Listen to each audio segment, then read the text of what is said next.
After the international break, off-the-field drama for Manchester City with the APT case and the 115 charges, headlines rumbling on, Manchester City are back on the field facing Wolves at the Molineux Stadium this Sunday. 2 o'clock kickoff here in the UK. I will be doing a watch along, so come and join me for that one. It's going to be a feisty one. It's a potential bloodbath. And I tell you what, Manchester City have got some fixtures that could get the City fans excited right now. If you look at the next two fixtures, we're facing bottom of the league Wolves, who arguably have been a bit unlucky to be so low in the Premier League, conceding 21 goals this season already.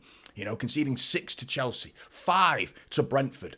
Yeah, that's a bad problem that they've got to fix there. Gary O'Neill's got his work cut out for him right now. But our next fixture as well, Southampton, second from bottom. So our next two fixtures are potentially the bottom and second from bottom in the Premier League, which to me means Manchester City should be picking up all 6 points. You look at who our rivals are facing. Liverpool are facing Chelsea Sunday after our game, so the pressure will be on Liverpool as long as we do our job. That's the ultimatum there, really. We have to do our job to make their job even more difficult. Arsenal face Bournemouth away the day before, Saturday 5:30 kickoff. That's not going to be an easy game. I do expect them to pick up all 3 points though, but it's not going to be easy. And then next week, while we face Southampton at 3 o'clock, Liverpool face Arsenal. So someone's dropping points. Someone's dropping points next week, which makes for me an incredibly exciting next few weeks for Manchester City, where we can gather some momentum and really grab this title race by the scruff of the neck. But we've got to do our jobs. You know, there's a number of players in this Manchester City squad that I think they need to step up their game, and now is the time. You know, you're thinking your Phil Foden has been anonymous for the majority of the season. Bernardo Silva's not been hitting the heights. I'd like to see more from Jack Grealish as well. If you look at the goals that are going in for us right now, we've got Erling Haaland on 11. Incredible. Scoring more than most teams, Erling Haaland right now. But, I mean, the second player with the most goals is Kovacic with 3. And then you've got Doku with 2. And then the rest is Bernardo Silva and a couple others that are on 1. So we need others to add to the goal contribution. We can't completely depend on Erling Haaland. It is still early in the season, of course, so you can't expect anyone to be getting near to the Haaland numbers, because he's a freak, man. Like, he's a phenom of a player. He's a one-of-a-kind player to be getting that number of goals. But still, you'd like to see a couple other players chipping in with goals here and there. But I think this could be the game to do it, you know, considering we're facing a Wolves side that could be licking their wounds a little bit, feeling sorry for themselves. Pep recently said himself in his pre-match interview, suggesting that Wolves haven't picked up as many points as they deserve. I agree. I thought they were a little bit unlucky against Liverpool, where Liverpool went to the Molineux and won 2-1. It was a penalty that was for Mo Salah, who tucked it away. It was a rough game for Wolves. I felt like there was a couple of decisions that didn't go their way, but they have received spankings that have nothing to do with refereeing decisions and nothing to do with luck. Just shocking defending, in truth. And surely Manchester City can take advantage of that situation and go to the Molineux and turn this into a bloodbath.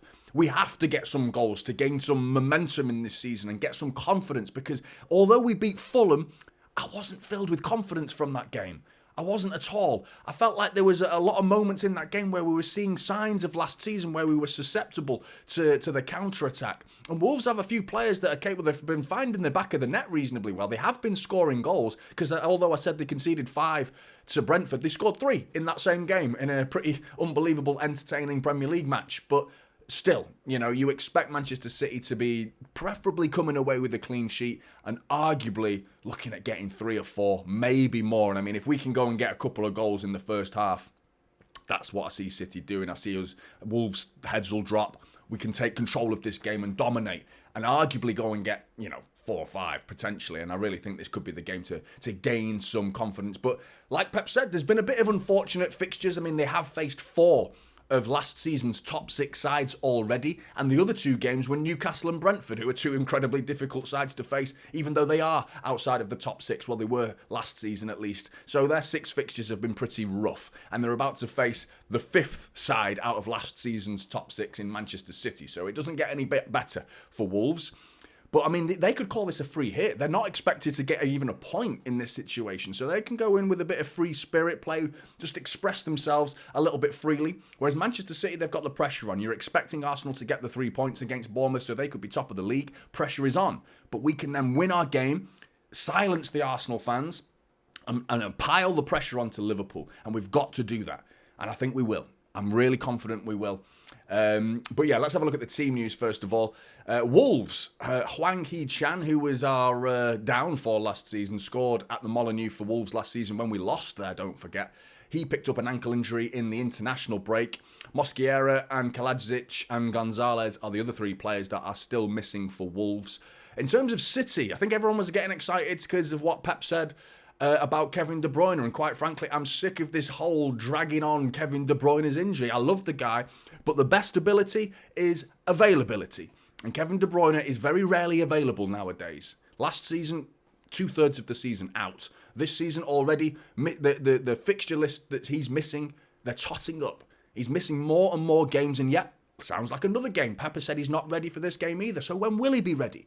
It's a frustrating circumstance for Manchester City because we've got a quality, I say quality, arguably the best midfielder in the world.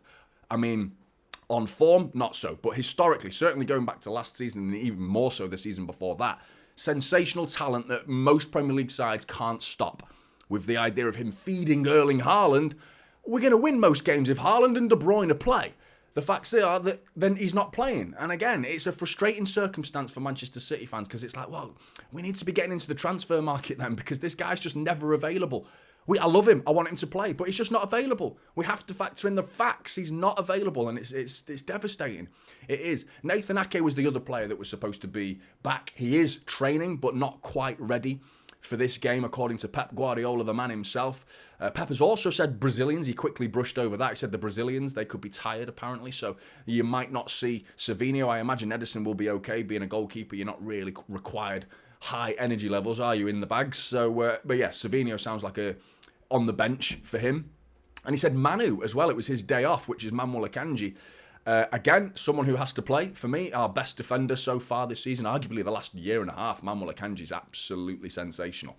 So, yeah, it's going to be an interesting game for Manchester City, but let's have a look at the predicted starting 11. I'm going to go with Wolves first of all. So, Sam Johnston in the bags for Wolves. You're going to see Ryan Aït-Nouri most likely at left back with Santiago Bueno. Kinder Bueno. Mate, I love a Kinder Bueno, mate.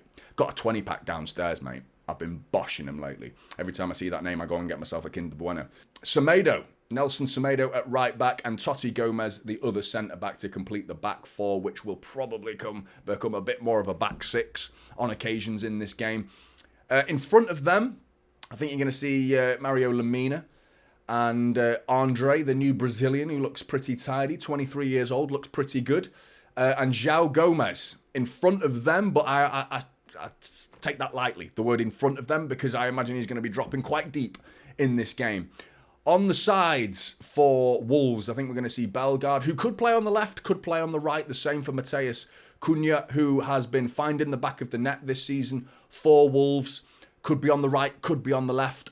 And Jorgen Strand Larsen, if I can find him, there he is, who is another Nordic centre-forward who is the understudy for, or one of the understudies for the one and only Erling Haaland, of course. But I imagine the team's going to look a little bit more like this, in truth.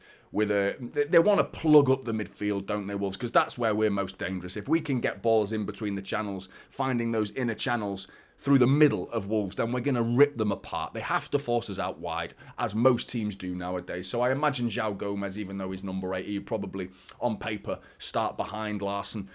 Reality is he's going to drop deep. And I think you're also going to see Bellegarde somewhere like that, playing a bit more of a wing-back role.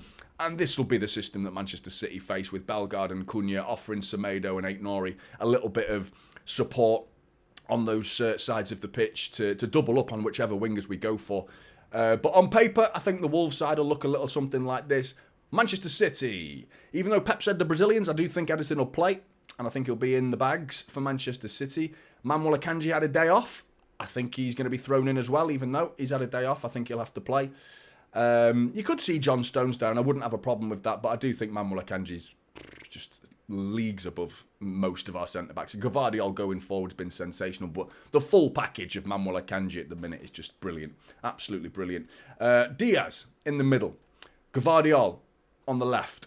And I think we're going to see Rico in the middle with Kovacic, our second top goal scorer, alongside Rico. In front of them, I think we're going to see This is where I get annoyed now, because I don't want to see Bernardo Silva on the right.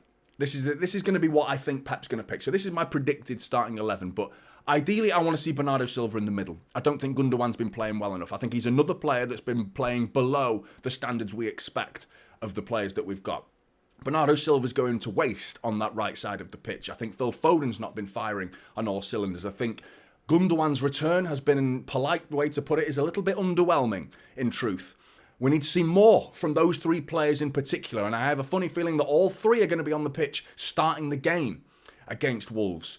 This is what I predict. I think Gundogan will be in there, and I think we're going to see Phil Foden alongside him with the big man up top, Erling Haaland, of course, and then I think we're going to see Bernardo Silva on the right. I don't agree with it. I don't want to see it, but I think that's what we will see. And I think we'll also see Jack Grealish. Again, I think he's a little bit more deserving of his place in the starting 11 for Manchester City, because I do feel like he has been playing well this season. It's just the goals and assists, you know. He's got 2 assists to his name, no goals this season. Savinho's got 3 assists to his name this season. Doku's obviously got, I think he's got an assist plus 2 goals to his name. It's just that area. The season's still so young, you know, so we could see Jack Grealish blossom into a quality season for Jack Grealish, but it's the G&A. I think that's what most people want to see, but his performances on the pitch have been good. You know, I remember that brilliant run where he skinned Trippier, wasn't it, against Newcastle, cut it inside to Gvardiol. Fantastic wing play from Jack Grealish, and he had a great game against Newcastle, he really did. He's been alright, so I feel like Jack Grealish will play in this game, but I certainly wouldn't have a problem with seeing Doku start on that left-hand side, but my predicted starting 11 is that, but what I actually want to see is Gundogan dropped, and I want to see Bernardo Silva in there, and I wouldn't mind seeing Jeremy Doku going on the right instead. That would be what I would prefer. Ultimately, I'd like to see Savinho and Doku together, having that front three of Savinho, Haaland and Doku, and I've been saying it all season, and we've not seen enough of it yet for me. And Pep doesn't seem to want to do it. He seems to revert back to the tried and trusted method of Grealish and Bernardo Silva, who aren't really wingers in truth, but they're very controlling players that Pep seems to have a lot of trust towards and dependency towards. I think the squad feels like it needs a bit of a refresh, and I wouldn't have a problem with seeing Jack Grealish in the middle as well, but that's my predicted starting 11 at least. So what is yours? What's your prediction? Don't forget to come and join me for the watch long. It's going to be a good one. I'm looking forward to it, and I'm going to go 4-0. I keep going nil, but man, we keep conceding. I keep saying 4-0 and 3-0. We concede every game at the minute. The last clean sheet was the first game of the season away to Chelsea, so it'd be nice for us to keep a clean sheet in the Premier League. But yeah, I'm going to go 4-0. What's your predictions? Get in the comments below. Let us know your thoughts. Like and subscribe to Typical City, and I'll see you in the next one. This is Typical City.